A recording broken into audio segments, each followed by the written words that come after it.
আজকে শ্বশুরবাড়ির স্টাইলে ডালটা রান্না করলাম টমেটো দিয়ে। আমাদের বাসায় তো দেখা যায় সব সময় নর্মাল যে ডাল এভাবেই খাওয়া হয়, বাট আমার শ্বশুরবাড়িতে দেখলাম অনেক ধরনের অনেক সিস্টেমে ডাল রান্না করে। তো আজকে আমিও রান্না করছি।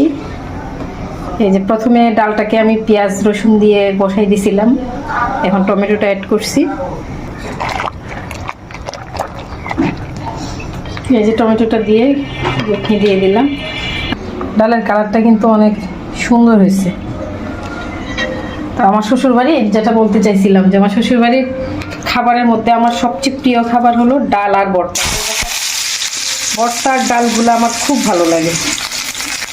জিরা ফোড়ন দিয়ে দিচ্ছি।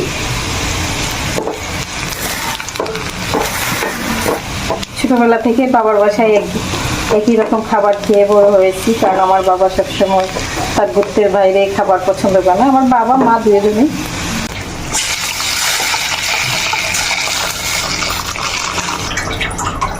কমপ্লিট হয়ে গেল আমার উত্তরবঙ্গের ডাল।